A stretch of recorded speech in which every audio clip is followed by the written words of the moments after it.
आज के समय में किसी से सच्चाई की उम्मीद करना, किसी से मॉरलिटी की उम्मीद करना दिन ब दिन मुश्किल होता जा रहा है। ऐसे समय में बहुत से लोग अपनी कंसेंट के साथ सेक्सुअल रिलेशनशिप में एंटर होते हैं और उस सेक्सुअल रिलेशनशिप से उन्हें कोई दिक्कत नहीं होती जब तक वो चल रहा होता है।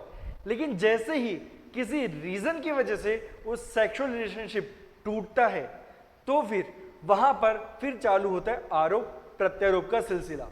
फिर लगाए जाते हैं एलिगेशंस, फॉल्स रेप केसेस के, और मिसयूज किया जाता है लॉज का, मिसयूज किया जाता है हमारी लीगल प्रोसेस का, मिसयूज किया जाता है हमारे कोर्ट्स का।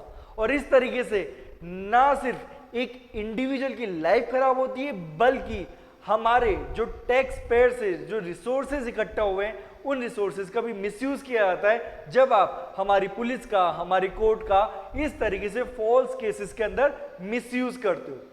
तो इन सिचुएशंस में बहुत बार सुप्रीम कोर्ट ने, हाई कोर्ट ने लगातार बोला है कि इस तरीके से लॉज का मिसयूज नहीं करना चाहिए, बट स्टिल ये तो कलयुग है, लोग नहीं मानेंगे। बार बार ऐसे केसेस कोर्ट के सामने आते हैं जिसके अंदर एक पार्टी ने दूसरी पार्टी के ऊपर फॉल्स रेप केसेस लगाए और बाद में कोर्ट ने माना कि ये जो एलिगेशन है बिल्कुल बेसलेस है। यहां पे जो दोनों पार्टीज हैं वो अपनी कंसेंट के साथ इस रिलेशनशिप में एंटर हुई थी और अब यहां पे जब ये रिलेशनशिप टूट गया है तो आप यहां पर फॉल्स रेप केसेस लगा के सामने वाली पार्टी को हरास कर रहे हो और इस लीगल प्रोसेस का मजाक बना रहे हो। अभी थोड़े दिन पहले भी ऑनरेबल सुप्रीम कोर्ट ने ऐसा ही कुछ जजमेंट दिया था और वो भी हमने हमारी रील के अंदर डिस्कस किया था। अगर आपने वो रील नहीं देखी है तो उसका लिंक आपको ऊपर आई बटन पे मिल जाएगा, उस रील को जरूर देखिए। तो अब ऐसा ही एक और नया केस निकल के आया दिल्ली हाई कोर्ट के सामने, और जब आप इस केस के फैक्ट्स समझोगे तो आपको हंसी भी आएगी और थोड़ा सा फ्रस्ट्रेशन भी होगा कि किस तरीके से लोग जो हैं मासूम बन के लीगल प्रोसेस का मिसयूज करते हैं और मिसयूज करने से पहले एक बार भी नहीं सोचते कि इस तरीके से वो किसी की जिंदगी से खिलवाड़ कर रहे हैं।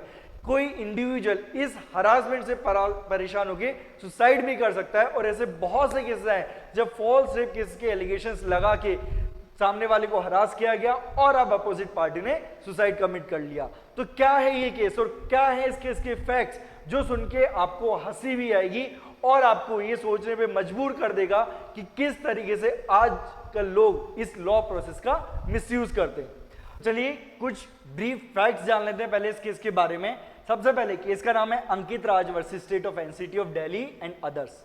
ये जजमेंट आया है 3 सितंबर 2025, यानी कि लेटेस्ट जजमेंट है दिल्ली हाई कोर्ट का। अब इसके फैक्ट्स क्या है, यहाँ पे हमारी कंप्लेनेंट है, अलेज्ड विक्टिम है जिसका नाम छुपाने के लिए यहाँ पे यूज किया गया एसपी। उनकी एज है 24 इयर्स और वो रेजिडेंट है बिहार की।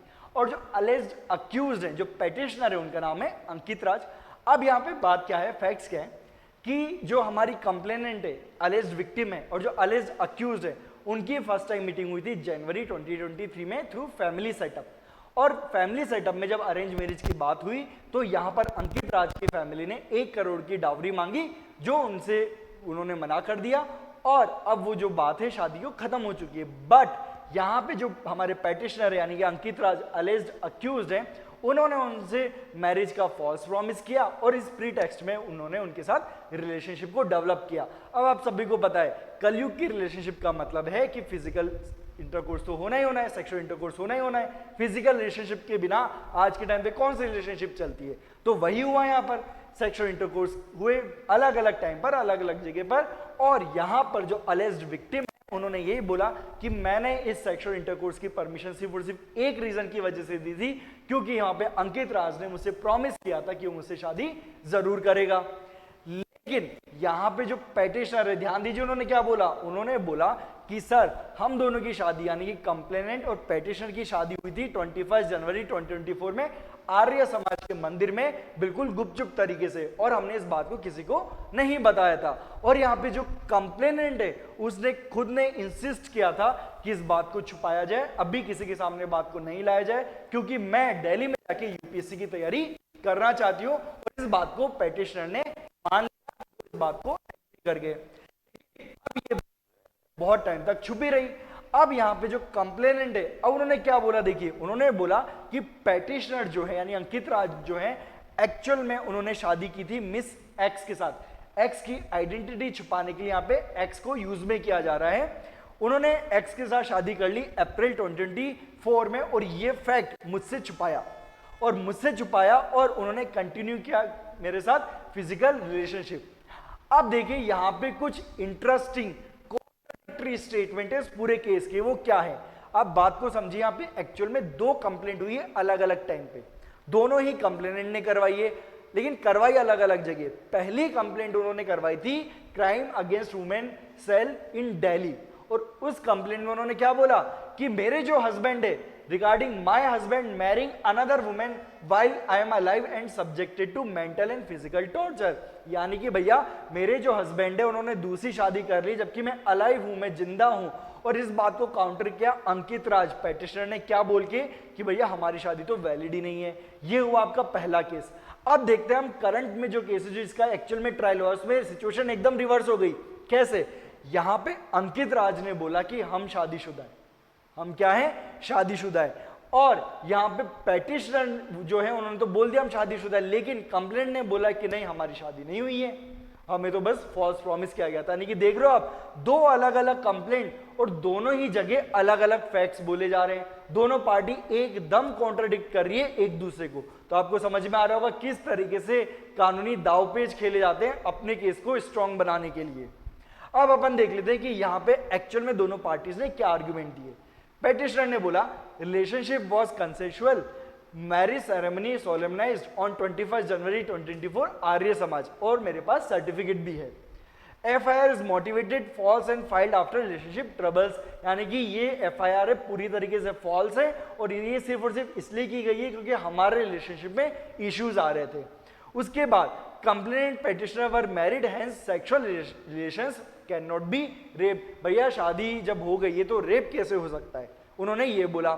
वहीं पे कंप्लेनेंट ने क्या बोला, उन्होंने बोला petitioner never intended to marry complainant from the very beginning, the promise was false, sexual relationship induced under false pretext and questioning of FIR is not permissible as a prima facie case is made out under section 376 IPC. यानी कि जो हमारी complainant है वो तो बोल रही है नहीं नहीं एफआईआर क्वेश नहीं करनी है, और जो हमारे पेटिशनर है वो ये रिलीफ क्लेम कर रहे हैं कि सर एफआईआर को क्वेश करो क्योंकि जो हमारी रिलेशनशिप थी वो कंसेंशुअल थी, किसी भी तरीके से जोर जबरदस्ती नहीं की गई थी। अब यहाँ पे कोर्ट ने समझाया कि फॉल्स प्रॉमिस क्या होता है और एक ब्रोकन प्रॉमिस क्या होता है। कोर्ट ने यहाँ पे बोला for rape under false promise of marriage prosecution must show that from the very inception the accused had no intention to marry, यानी कि जो अक्यूज्ड है उसकी डे वन से नियत खराब थी, डे वन से उसने सोच रखा था कि मैं शादी नहीं करूंगा, और ये प्रूव करने का बर्डन किसके ऊपर है, किसके ऊपर है, कंप्लेंट के ऊपर, प्रोसिक्यूशन के ऊपर है। वहीं पर अ mere breach of promise to marry does not amount to false pretext, must show deceit from the start, यानी कि जस्ट बिकॉज एक प्रॉमिस टूट गया है आप उसको फॉल्स प्रॉमिस की कैटेगरी में नहीं डालोगे। और इसी के ऊपर रिसेंटली सुप्रीम कोर्ट ने एक जजमेंट दिया था, वो हमने हमारे एक रील के अंदर भी शेयर किया था, डिस्कस किया था।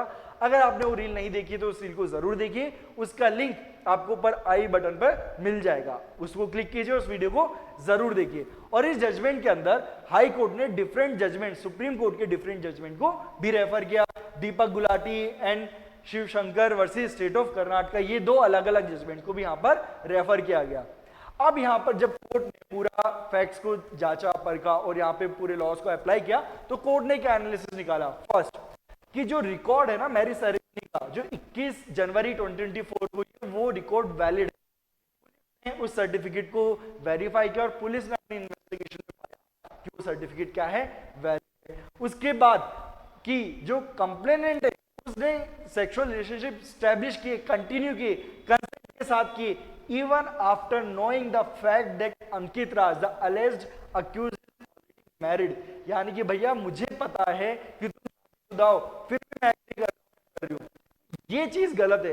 अगर आप एग्री कर रहे हो सेक्सुअल इंटरकोर्स के लिए और आपको पता है कि सामने वाली पार्टी ऑलरेडी मैरिड है तो फिर आप कैसे बोल सकते हो कि मुझे फॉल्स मैरिज का प्रॉमिस किया गया था, सॉरी प्रॉमिस। भैया आप में दिमाग होना चाहिए कि आप क्या हो, यूपीएससी की तैयारी कर, 24 ईयर गर्ल हो, इंडिपेंडेंट हो, पढ़ी लिखी हो, आपको पता होना चाहिए एक इंसान जो ऑलरेडी शादीशुदा है वो आपको प्रॉमिस कैसे कर सकता है शादी का, यानी कि वो की बात ही नहीं आती है। नेक्स्ट उन्होंने बोला the complainant's on statements contradict the claim that consent was obtain under false pretence from the very start, यानी कि कंप्लेंट जो अपने स्टेटमेंट दे रही है, अलग अलग जो स्टेटमेंट दे रही है उससे पता चल रहा है कि फॉल्स प्रॉमिस नहीं था।